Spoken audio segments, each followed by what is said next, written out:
ಚಿತ್ರರಂಗದಲ್ಲಿರುವಂಥ ಎಲ್ಲ ಹಿರಿಯರು ನಮಗೆ ಆತ್ಮೀಯರೇ, ಭೇಟಿ ಮಾಡಿರ್ತೀವಿ, ಜೊತೇಲಿ ಕೆಲಸ ಮಾಡಿರ್ತೀವಿ. ಅವ್ರಿಗೆ ಹುಷಾರಿಲ್ಲ ಅಂತ ಎಲ್ಲೋ ಸುದ್ದಿ ಮುಟ್ಟಿದಾಗ ನಮ್ಮ ಕೈಲಿ ಅವ್ರು ನೋಡದೇ ಇರೋಕ್ಕಾಗಲ್ಲ. ಆದರೆ ಈ ಒಂದು ಕ್ಷಣದಲ್ಲಿ ನಿಮ್ಮೆಲ್ಲರನ್ನೂ ಕೇಳ್ಕೊಳ್ಳೋದು ಏನು ಅಂತಂದರೆ, ಯಾವುದೇ ವದಂತಿಗಳಿಗೆ ಕಿವಿ ಕೊಡಬೇಡಿ. ಅವರು ಆರೋಗ್ಯವಾಗಿದ್ದಾರೆ, ಸರ್ಜರಿ ಆಗಿರೋದು ನಿಜ. ಸರ್ಜರಿ ಸಕ್ಸಸ್ಫುಲ್ ಆಗಿದೆ ಅನ್ನೋದೇ ನಮ್ಮೆಲ್ರಿಗೂ ತುಂಬಾ ಸಮಾಧಾನ ಹಾಗೂ ಖುಷಿಯಾಗಿರುವಂಥ ವಿಚಾರ. ಅಮ್ಮ ಚೆನ್ನಾಗಿದ್ದಾರೆ, ನಮ್ಮನ್ನು ರೆಕಗ್ನೈಸ್ ಮಾಡಿದ್ರು. ಆರೋಗ್ಯವಾಗಿ ನೀವು ಬೇಗ ಬರ್ತೀರಾ ವಾರ್ಡ್ಗೆ ಅಂತ ಹೇಳಿದ್ದಕ್ಕೆ ಹೌದು ದೇವರಿದ್ದಾನೆ ಅಂತ ಎಲ್ಲರೂ ಹೇಳಿದ್ರು. ನಾವು ಯಾರೇ ಹೋಗಿ ನೋಡಿದ್ರು ನಮ್ಮನ್ನೆಲ್ಲರನ್ನೂ ರೆಕಗ್ನೈಸ್ ಮಾಡ್ತಾ ಇದ್ದಾರೆ.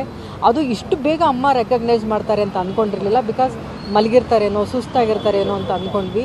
ಆ್ಯಕ್ಟಿವ್ ಆಗಿದ್ದಾರೆ, ನಮ್ಮನ್ನೆಲ್ಲರೂ ನೋಡ್ತಾಯಿದ್ರು. ಸರ್ಜರಿ ಸ್ವಲ್ಪ ಮೇಜರ್ ಸರ್ಜರಿನೇ ಹೌದು, ಬಟ್ ದೇವರ ಆಶೀರ್ವಾದದಿಂದ ಅಮ್ಮ ಆರೋಗ್ಯವಾಗಿದ್ದಾರೆ. ಸ್ವಲ್ಪ ಜಾಸ್ತಿ ದಿನಗಳ ಕಾಲ ಹಾಸ್ಪಿಟ್ಲಲ್ಲಿ ಇರಬೇಕಾಗಿ ಬರ್ಬೋದು ಅಷ್ಟೇ. ಆದಷ್ಟು ಬೇಗ ಹಾಸ್ಪಿಟ್ಲಿಂದ ಡಿಸ್ಚಾರ್ಜ್ ಆಗಿ ಮನೆಗೆ ಬರ್ತಾರೆ. ನಿಮ್ಮೆಲ್ಲರ ಆಶೀರ್ವಾದ ಅಮ್ಮನಿಗಿರೋದ್ರಿಂದ.